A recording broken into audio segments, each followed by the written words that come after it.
Ukraine says an F16 fighter jet donated by the West to help fight Russia's invasion has crashed, killing a top pilot.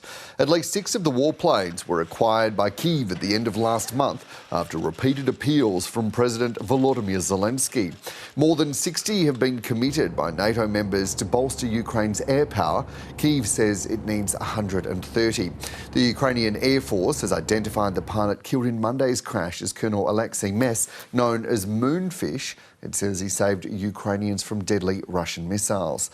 The cause of the crash isn't known, but it doesn't appear to be the result of Russian fire.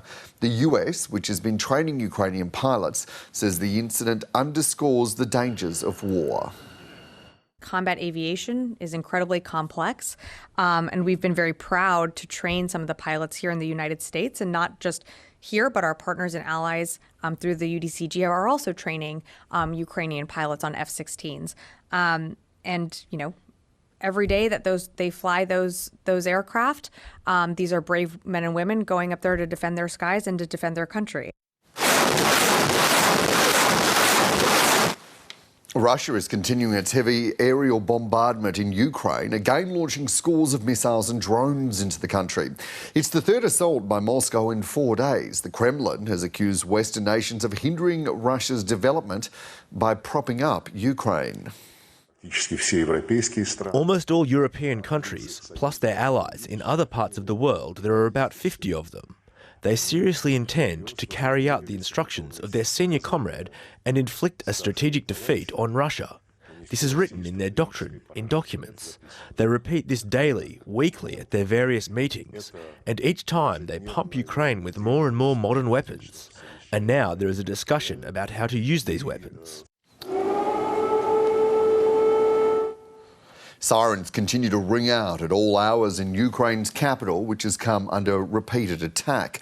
Ukraine says its air defences intercepted dozens of drones. An apartment building was struck by debris in Kyiv, but officials say there have been no hits to critical infrastructure and no civilian casualties in the latest assault. But in Ukraine's eastern Sumy region, civilians live in constant fear and some are angry. When the bomb came in, no one even bothered to come round to ours and check if we were dead or alive. They were just standing over there, staring at the crater. Do you get it?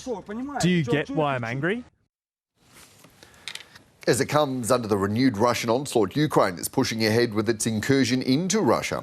The Ukrainian military has released video it says shows its forces dropping a grenade on Moscow's troops in the Kursk region. Kyiv raided the border district more than 3 weeks ago. It's the first time a part of Russia has been occupied since World War II.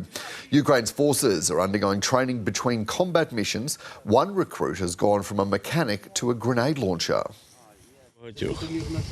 I was in many places, like 2 weeks in one place, 2 weeks in another.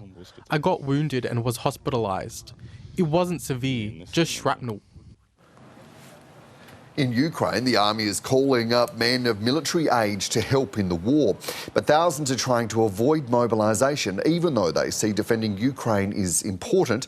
Some fear they don't have the courage or strength to join the fight. I'm scared as well to be like,